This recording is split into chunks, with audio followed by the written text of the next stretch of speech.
today. Laura Robinson is co-creator of the board game Balderdash, and now she's got something new up her sleeve. Yes. Boy, Balderdash, yeah, that's a game that, what, 10 million people know about and play all around the world? Apparently in 17 countries, so I feel like Do you to ever go visit think them. about what your life would have been like if Balderdash hadn't become a roaring success? What a good question. I was acting at the time, and I continued that throughout those years, but I probably would have thrown myself more into that because I would have needed to. But Balderdash was, thankfully, a life changer. It was amazing, yeah, for a lot of people. For my family, all were investors, and I had a partner, Paul Toyne, a Toronto guy as well, and all his friends and family too. So we all sort of went on that journey together. So the brilliance of Balderdash is that you took something that, I mean, we were joking before the cameras started rolling. I used to play that with my family at Christmas dinner. Me too. And with when my cousins came over, we called it the dictionary game. Hello. And you, darn you, you were the smart one to turn it into a multi-million-dollar package version. It was funny. We were trying to create another game, actually, when I think back on it. We were going to do another, like a movie game. We're going to call it Mogul. And then on the weekends, we'd go to Collingwood or Muskoka and play the dictionary game. Finally, I went, you know what, why don't we make this game the game? And it went really quickly. It was about 8 months from inception of the idea to product on the shelves. It was crazy. Now, those are parlor games, right? Can you talk about what it is about parlor games, kind of family get-together games? Yeah, that's what I've always called them over the years, too. I'm not sure if everyone knows that now, but because we don't have parlors anymore. But parlor games are just games you play with pen and paper at home, homemade games. And my new premise is that that's what people used to play, sitting in their parlors when they didn't have when they didn't YouTube. Couldn't go to Toys R Us or YouTube. Thank you. Right. So, and what I love about parlor games is that they've been tried and true. They've been tested and been play tested for 50 years. So it works. The premise works. People like it. And if you want to I put a couple little spins on it, and then there's always marketing and all the other things that go with it. But I know that the essence of the game is good. You've done your market research, or it's been done for you, basically. Exactly. So is that the idea behind? Is this another spin on a parlor game? Identity Crisis, the new game, and what everyone I know is having at the moment, but all the mothers that, with families and trying to do work as well. And Identity Crisis is based on a parlor game I played for many years. We were living in Los Angeles for the last 12 years and have just recently come back to Canada. And we played this game called Celebrity. And so many people have played it, and it also goes by the name The Hat Game, or it's just names, famous names. So it's basically like password or charades with names of famous people. So we did the same thing. We have 1,100 names in the game, and it's in 2 rounds, an identity round and a crisis round, and you just have to get your team to say as many names as you can. With you can use as many words as you like in round 1, and the second round is 1 word. So it's sort of a memory game. Like clues. Yeah, you give clues. Okay, well, can you try me? Can you do a couple on me? So I would put a minute on the clock, and you roll the dice, and you're either going to play a blue game, a white game, or a green game. Okay. So we'll do blue. So let's say we go. Okay, so this is a Canadian singer. She's from BC. She has a Sarah McLachlan. Yeah, Sarah McLachlan. And as soon as you get it, you break it into teams, you put him in here. So this is blue. Okay. Sarah McLachlan. This is the guy that just won the Oscar for directing.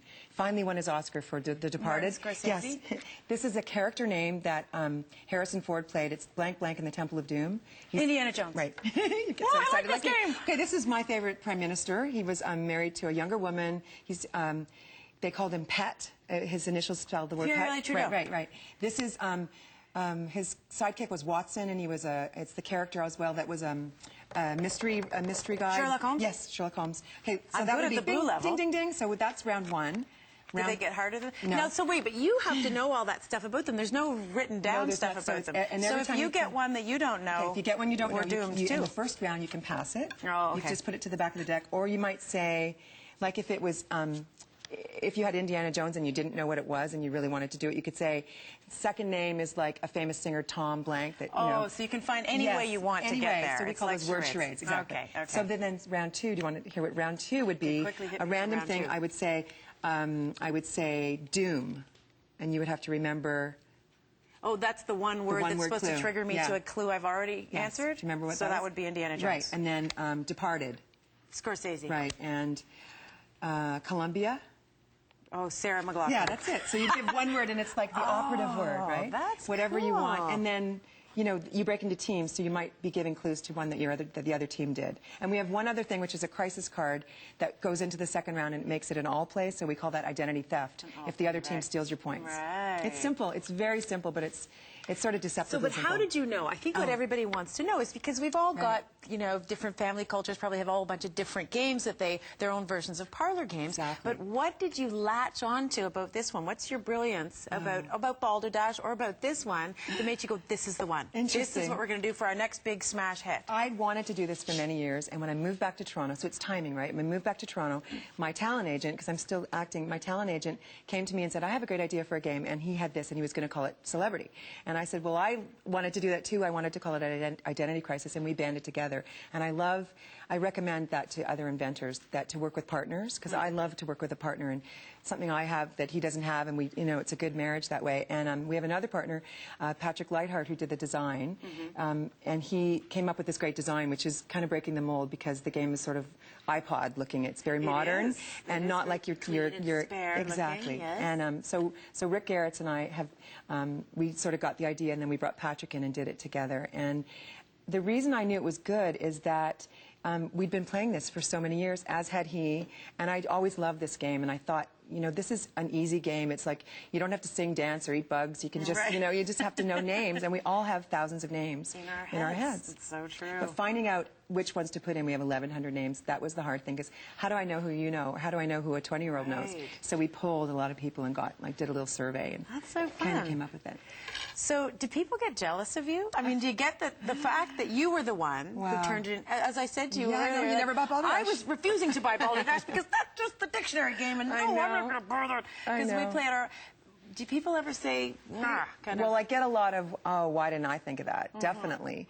Because so many people have thought of it. And a few other people did the same genre of bluffing games. So there's been a couple of other ones. Like there was many trivia games. There's been a few other ones. But I think hopefully the game that I do will kind of define the genre, that Balderdash is the bluffing game that's, you know, it's the classic. And we're hoping Identity Crisis will become one too. It's just really fun and easy to play.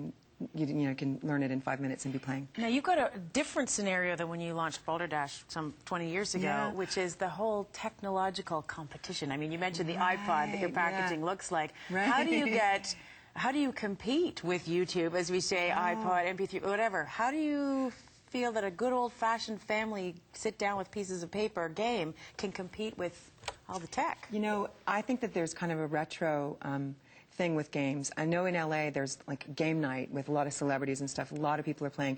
Ellen DeGeneres plays a version of this on her show, and I know for a fact that a lot of that groups of celebrities are playing it, and lots of my friends have game nights. And so I think, and definitely in Canada, what I love about being back in Canada and doing it here, and I'm really proud that I'm here doing this, is that there's Muskoka and Collingwood and this weekend culture, especially in Ontario and probably across the country. Yeah, that people go up there, they turn off the TV, they're out on the lake or they're out on the slopes, and you come back and hopefully you don't turn it back on and you play a game, because there's nothing like a game to bring a family together and make memories, and also with a group of new people. If you have a dinner party, it's a great icebreaker. So when we've been testing this, it's amazing. Like in 2 seconds, people are whacking each other, going, "I can't believe you didn't get that," and you are. You know, it is a good It's so icebreaker. funny. It's just so it's really fun. And as they say, the family that plays together stays together. Thank you. My mother's a triplet, so we always had Christmas at our house and played games galore. So I think that's where I got it. Yeah. Thanks so much for telling us about this, and good luck with it, may we say. Thank you so much. May it have all the success that Balderdash had, and darn you for thinking of it first. Oh, thank you. Thank you so much. Laura Robinson is co-creator of Balderdash and Identity Crisis, and we have some games, don't you worry, for all the members of our audience. Identity Crisis, let the rounds begin. We'll be right back. Thanks so much.